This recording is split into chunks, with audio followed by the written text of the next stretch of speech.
Olá pessoal, tudo bom? Estamos iniciando então a mais uma aula de ciências, beleza? Hoje o assunto da aula é sobre o grupo dos vertebrados, tá bom? Bom, só para a gente se situar, quero fazer uma revisãozinha com vocês. Nós estamos estudando então o grupo dos animais, que é chamado de reino, tá certo? E desse reino nós temos aí dois subgrupos, que são o subgrupo dos invertebrados e o subgrupo dos vertebrados, do qual a gente chama esses subgrupos de filos.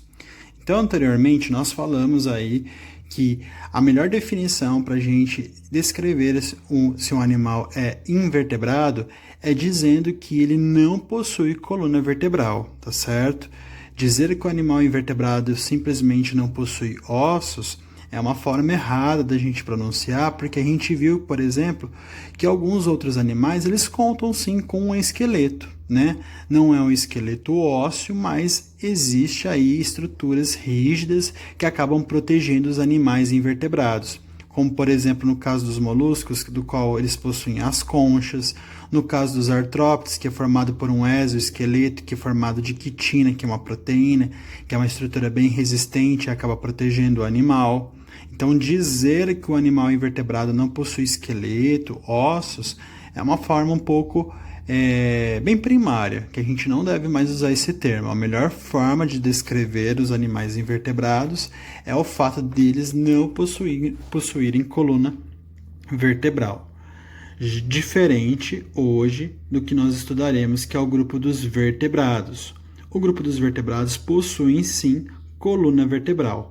Além da coluna vertebral, eles contam também com a caixa craniana.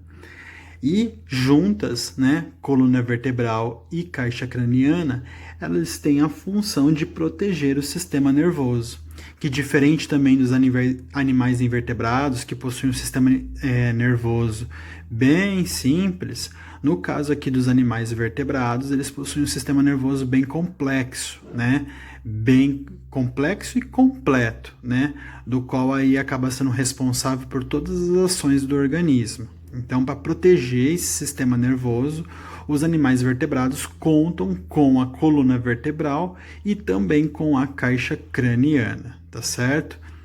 Os animais vertebrados, pessoal, eles estão distribuídos aí em 5 grupos, do qual a gente acaba definindo esses grupos, chamando eles de classe. Quem são esses grupos? São os grupos dos peixes, o grupo dos anfíbios, os grupos dos répteis, o grupo das aves e o grupo dos mamíferos. Percebam que isso daqui eu estou definindo para vocês numa escala de evolução. Então acreditam-se que os primeiros animais a habitarem os nossos planetas eram animais que viviam exclusivamente, por exemplo, no ambiente aquático.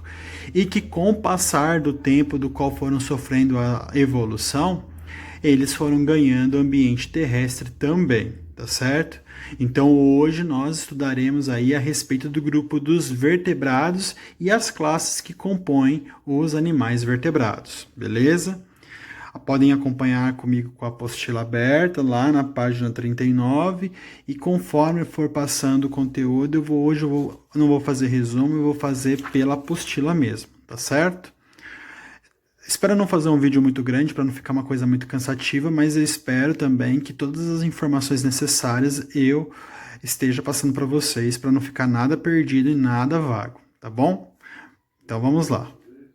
Então o primeiro grupo a ser trabalhado é o grupo dos peixes, tá certo? O grupo dos peixes, pessoal, eles são considerados aí, segundo registros fósseis, os animais mais antigos e os primeiros vertebrados a surgirem no planeta, tá certo? Então, por isso que a gente começa com eles. São animais exclusivamente de ambientes aquáticos, eles podem viver em ambiente de água doce e em ambiente de água salgada, mas são exclusivamente presentes no ambiente aquático, tá certo? O corpo desses animais acaba sendo recoberto por escamas ou couro, depende aí do tipo de peixe. E é protegido por muco, né, que acaba facilitando aí o deslizamento na água e também acaba protegendo ele contra a ação de micro-organismos. Uma coisa interessante é a classificação dos peixes. Existem 2 tipos de peixes para a gente poder classificar. Os peixes ósseos e os peixes cartilaginosos. Os peixes ósseos são aqueles, pessoal, que têm o esqueleto ósseo. E aí estão inseridos para nós, como exemplo, os lambaris, os dourados, os pintados, salmões. Todos eles são classificados como peixes do tipo ósseo, porque o esqueleto deles é ósseo. Mas existe um outro grupo também chamado de peixes cartilaginosos. No caso, o esqueleto desses peixes não é um esqueleto ósseo, e sim um esqueleto cartilaginoso.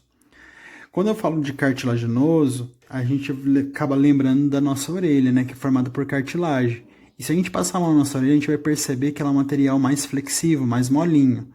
Na verdade, o esqueleto desses peixes cartilaginosos, apesar de ser formado por cartilagem, é uma cartilagem mais resistente. Não é rígida como o osso, mas também não é tão molinha assim. Porém, acaba dando algumas vantagens para o animal com o que tem o esqueleto ósseo, né? Como o fato dele conseguir nadar mais rápido, ele conseguir flutuar, né? E aí estão representados para nós, de peixes cartilaginosos, os tubarões e as arraias, tá certo? Que são parentes dos tubarões. Os peixes, eles acabam respirando, então, por meio das brânquias, tá certo? Que acabam sendo as estruturas capazes de realizar as trocas gasosas. Então, uma característica importante que acaba fazendo com que os peixes consigam respirar embaixo da água é o fato deles possuírem brânquias. Alguns peixes são também considerados peixes pulmonares. Deixa eu ver se eu tenho um exemplo dele aqui. Tenho, olha lá.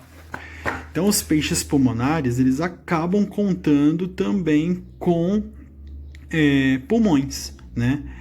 E neste caso, os peixes pulmonados, eles, além deles apresentarem as brânquias, eles também contam com estruturas que acabam trabalhando como pulmões. Então, não que sejam pulmões, mas eles contam com estruturas muito semelhantes aos pulmões, que acabam fazendo aí o papel da respiração, das trocas gasosas que as brânquias deveriam fazer. Isso ocorre muito, principalmente no período de seca, quando os rios acabam secando e esses animais precisam encontrar alguma maneira de poder respirar, certo? Então existem alguns tipos de peixes que acabam se enterrando aí embaixo da lama, né?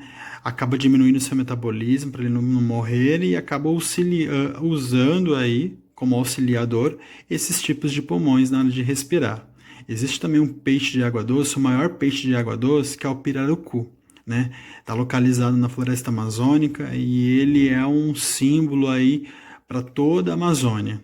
Um peixe que foi muito predado, quase entrou em extinção, né? Devido à pesca discriminada e criminosa, né? Melhor dizendo, mas que devido aí aos trabalhos de preservação ambiental, ele ainda se encontra no nosso ambiente, ainda bem, né?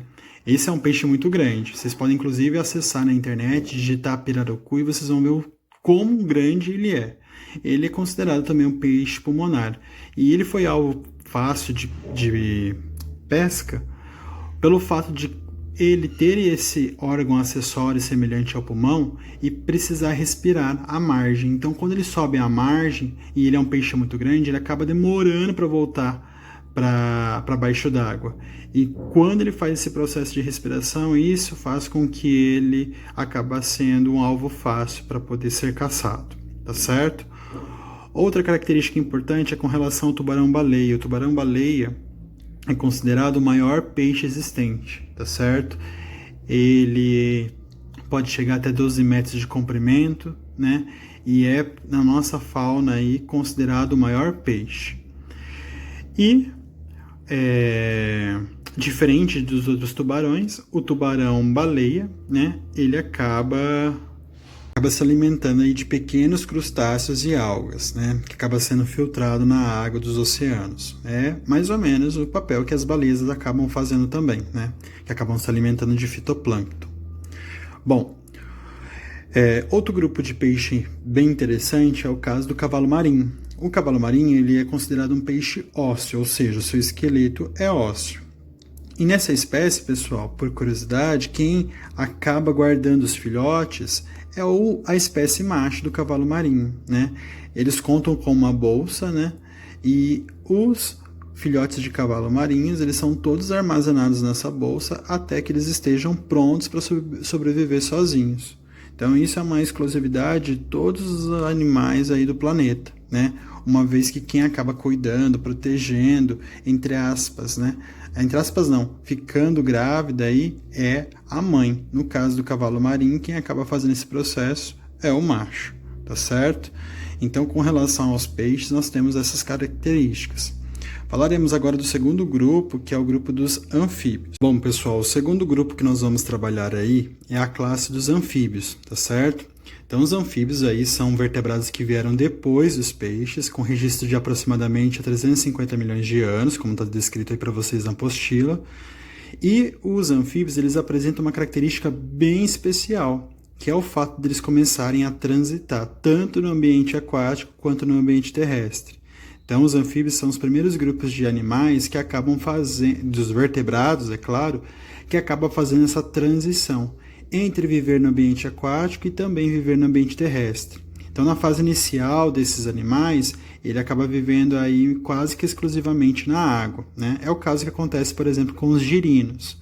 Já quando eles atingem a fase adulta, por exemplo, quando eles acabam se transformando em sapos, eles acabam tendo o ambiente terrestre como o mais aliado para ele aí. Bom, os anfíbios eles são vertebrados, né? Contam com caixa craniana, contam com com coluna vertebral e a respiração desses animais é feita por pulmões. Então, esses animais eles conseguem respirar pelos pulmões. Só que no caso aí, também os anfíbios, eles apresentam uma outra característica importante para eles. Então, além de eles respirarem pelos pulmões, eles também conseguem respirar pela pele. E essa respiração nós chamamos de respiração cutânea, que é quando o animal tem a capacidade de respirar pela pele, tá certo?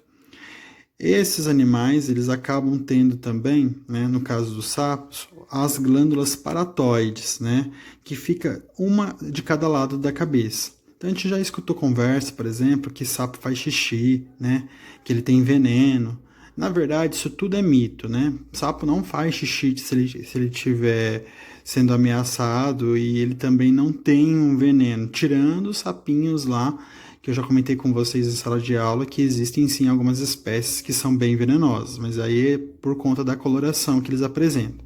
Mas os sapos, de modo em geral, esses que nós conhecemos, eles não fazem xixi, mas sim eles contam com essas duas glândulas paratoides que servem aí de mecanismo de defesa. Então, quando esses animais se sentem ameaçados ou são pressionados por alguma ação voluntária, eles acabam liberando essas glândulas paratoides, que não que sejam venenosas, porém é uma forma dele conseguir afastar aquilo que estiver fazendo mal para ele no momento, tá certo? Representantes dos anfíbios nós temos os anuros, né, que no caso aí são os sapos, as rãs e as pererecas, porque elas não têm cauda. Nós temos o grupo dos urodelos, que no caso entram as salamandras, pois elas apresentam cauda longa, e os ápodes, que no caso são as cobras cegas. Então olha que interessante, todo mundo acha que cobra cega é réptil, e na verdade cobra cega ela é um anfíbio. É um tipo de anfíbio que no caso não apresenta patas, tá certo?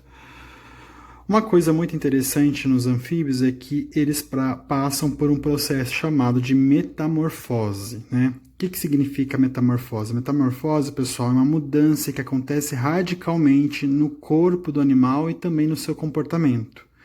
Então, os animais aqui, a gente tem um ciclo de como acontece a metamorfose. Então, após terem a fecundação, né, dos gametas feminino e masculino, nós temos aí os ovos. Esses ovos acabam eclodindo na água e dando origem para nós, os girinos. Na água mesmo, esse animal acaba passando pela metamorfose, ou seja, uma modificação estrutural no seu corpo e também no seu comportamento. Então ele acaba ganhando nadadeiras, das nadadeiras vai ganhando patas até atingir a fase adulta, tá certo? Então esse processo de modificação do qual os sapos acabam passando é chamado de metamorfose, tá certo? Uma característica muito interessante e que acontece nos anfíbios, tá certo? Falaremos agora do próximo grupo, da terceira classe, que é a classe dos répteis. Na terceira classe, então, nós temos a classe dos répteis, né? Então, esses são os primeiros grupos de animais que acabam ocupando o ambiente terrestre. Então, percebam a evolução. Os peixes eram exclusivamente de ambiente aquático, né? Depois os anfíbios ganharam uma transição entre ficar no ambiente aquático e no ambiente terrestre, e agora os répteis acabam ganhando o ambiente terrestre. A palavra réptil, né, significa animais que rastejam. Então, os répteis estão classificados aí todos os animais terrestres que acabam rastejando, né? Quais são as suas características? Então eles contam aí, por exemplo, com a pele grossa, impermeável, ou seja, a água não acaba atravessando o seu corpo, né? É também recoberto por escamas ou placas ósseas, dependendo do tipo de réptil. A respiração desses animais é exclusivamente pulmonar em todos os espécimes, então todos eles contam com pulmões, né? E o seu deslocamento acaba sendo feito por pernas, no caso aí das tartarugas, ou rastejo no caso das cobras, tá certo? A fecundação desse tipo de réptil acaba sendo uma fecundação que nós chamamos do tipo interna, onde ocorre o encontro dos gametas no interior do sistema reprodutor da fêmea, então precisa da cópula, certo? E os répteis contam com ovos revestidos por casca, muitas vezes capazes de nutrir e impedir o dessecamento do embrião durante o desenvolvimento. Então, a função dos ovos, neste caso, é de nutrir e de impedir que aconteça alguma ressecamento aí do embrião durante seu desenvolvimento. Então, quem são os representantes dos répteis? No caso, nós temos os crocodilianos, que é formado pelo grupo dos jacarés e crocodilos. Nós temos os grupos dos escamados, que é formado pelas serpentes e pelos lagartos. E nós temos os quelônios, que no caso aí é formado pelas tartarugas e jabutis. Tá certo? Então, todos eles são os representantes aí dos animais répteis. Quando eu falo para vocês, né, que os répteis eles ocuparam o ambiente terrestre, não significa que eles não consigam viver bem também no ambiente aquático, tá certo?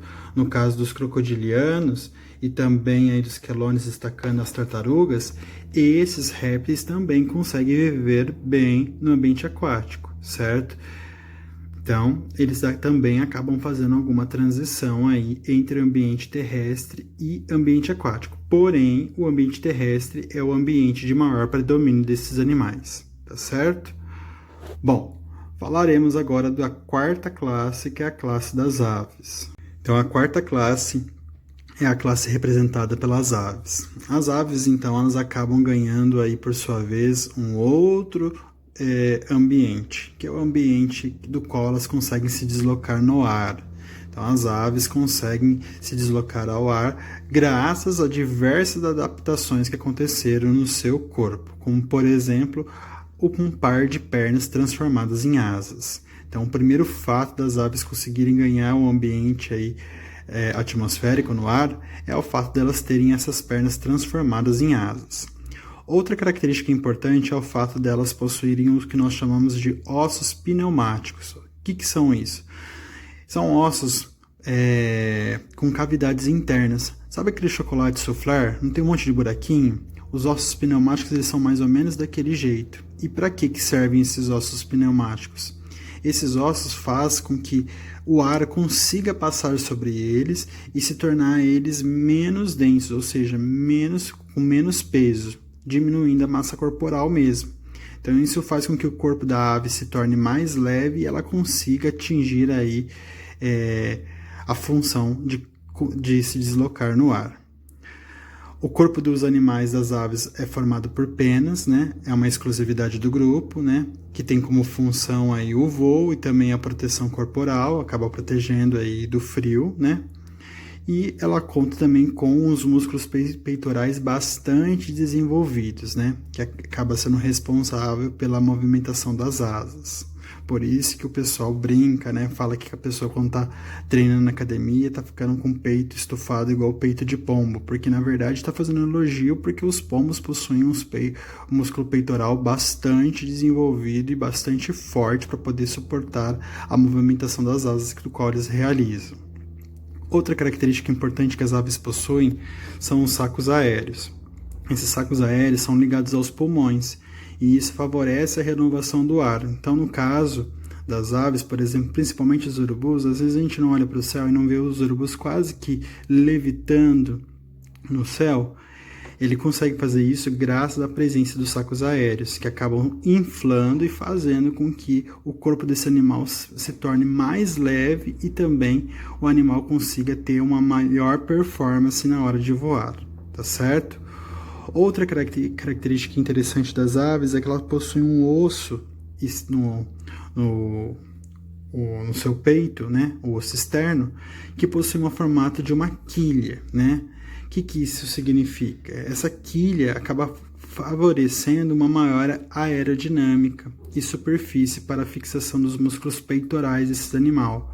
Então, no caso aí desse osso com formato de quilha, faz com que esse animal tenha aí um melhor encaixe dos ossos, né, dos músculos peitorais, e faz com que ele também consiga ter aí um melhor desempenho na hora de voar, tá certo? Quem são os representantes das aves neste caso? Nós temos aqui os pinguins, né, que acabam se deslocando com dificuldade na terra, mas na água acabam se tornando grandes nadadores. Nós temos as aves terrestres, que são aquelas que não voam, como é o caso dos avestruz, né, que tem pernas longas, com um músculo bem desenvolvido, bem potente, e que acaba fazendo com que elas sejam bastante boas corredoras.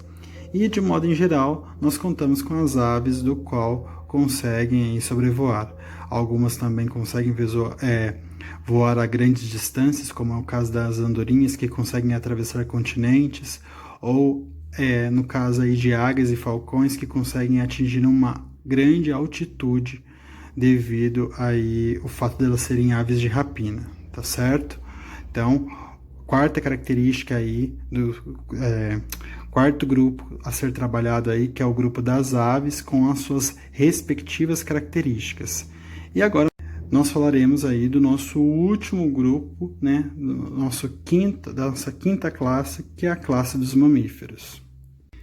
Então, a quinta e última classe, pessoal, é a classe dos mamíferos, né, que acaba recebendo esse nome pelo fato aí de duas grandes características, né. A primeira é o fato desses animais serem recobertos por pelos, né. Alguns com bastante pelagem, outros com pouca pelagens, mas todos eles, sem exceção, possuem pelos, tá certo? Que acaba contribuindo aí na retenção do calor, tá certo? E a segunda característica é a presença das glândulas mamárias, né? Por isso mamífero, né? Que são as glândulas produtoras de leite que acabam alimentando seus filhotes. Existe uma diversidade muito grande de animais mamíferos, né? Então nós temos aí como exemplos o cachorro, o gato, o porco, o rato, o tatu, o coelho, elefante, cavalo, lontra, ou seja, diversos tipos de animais mamíferos, tá certo? A maior parte aí dos mamíferos é terrestre, mas acabam se encontrando alguns distribuídos em todos os ecossistemas terrestres e aquáticos, né? Eles apresentam fecundação interna, ou seja, ocorre também a fecundação no interior do corpo da mãe, sem o desenvolvimento do embrião em ovos. Então, acontece tudo dentro do corpo da fêmea, numa estrutura chamada de útero, né? Do qual eles são revestidos por uma camada chamada de placenta, que acaba sendo aí, tendo como função a nutrição do embrião e do feto, que vai ser desenvolvido. No caso aí, como eu falei para vocês, não é porque esses animais também ganharam o ambiente terrestre que a gente não possa ter representantes deles no ambiente aquático. Virando aqui a apostila, acredito que já vai ter para a gente as imagens. Olha lá, nós temos 4 situações diversas de tipos de mamíferos. Então nós temos os mamíferos, por exemplo, que no caso são as baleias e os golfinhos, que são os representantes de mamíferos marinhos. Nós temos um exemplo de mamífero voador, que no caso é o morcego. Nós temos no caso aí os marsupiais, né, que são aqueles mamíferos representados pelos cangurus, pelos koalas, pelos gambás, né, que acabam tendo os filhotes ainda muito imaturos. Então eles têm o filhote aí prematuro e esses filhotes eles acabam sendo alojados nessa estrutura materna aí, que acaba fornecendo condições para o seu desenvolvimento. Então, esses animais acabam tendo um tipo de bolsa, né, do qual esse animal consegue terminar o seu desenvolvimento para que aí sim ele consiga viver bem, tá certo? Então, esse grupo são os grupos dos marsupiais, que também é mamífero. E um outro grupo interessante, que no caso é os monotremados, que são aqueles mamíferos primitivos que também botam ovos, no caso, o ornitorrinco, tá certo? Todos eles possuem respiração pulmonar, certo? A alimentação desses animais também é bem diversificada. Algumas espécies acabam sendo herbívoros, outros carnívoros, né? Existem as espécies também que são frugívoros, que se alimentam de frutos, né? Então, isso vai variar bastante dependendo do tipo de animal. E uma coisa interessante, só para a gente finalizar, é com relação ao controle de temperatura. Alguns animais, pessoal, conseguem fazer o controle da temperatura. Não importa se está muito quente, se está muito frio, eles conseguem, por exemplo, deixar numa temperatura ideal, que é o caso das aves e dos mamíferos, né? Então, quando isso acontece, eles conseguem fazer o controle da temperatura, nós chamamos esses animais de endotérmicos. Eles sofrem endotermia, ou seja, eles conseguem regular a temperatura de acordo com a sua temperatura corporal, independente do tipo de temperatura que esteja fazendo, certo? E tal controle é possível graças a vários recursos que esses animais apresentam. Por exemplo, como o corpo recoberto por penas, por pelos, o fato de transpirar, capacidade de controlar a dilatação e a contração dos vasos sanguíneos, entre outros fatores, tá certo? E aqueles animais que não conseguem fazer o controle da temperatura corporal, né? Se está muito frio e precisa procurar um lugar mais quente para poder se aquecer, são chamados de ectotérmicos, né? É o caso, por exemplo, que acontece com os animais, com os répteis, né? Esses animais e os peixes e os anfíbios. Esses animais não conseguem fazer o controle da temperatura corporal. Então, por isso, eles precisam, por exemplo, quando é uma estação muito fria e eles precisam se aquecer, eles precisam encontrar um ambiente, por exemplo, com luz solar que forneça calor para eles, tá certo? Bom, pessoal, a nossa aula finaliza por aqui. Espero que vocês tenham compreendido bem a questão aí do reino Animalia, como está dividido nos dois grandes grupos, filos, né? Que são os filos dos invertebrados e agora o filo dos vertebrados, do qual nós trabalhamos, e as classes aí com relação aos vertebrados, que são essas 5, os peixes, os anfíbios, os répteis, as aves e os mamíferos, tá certo? Qualquer dúvida, estou à disposição e uma boa aula para vocês.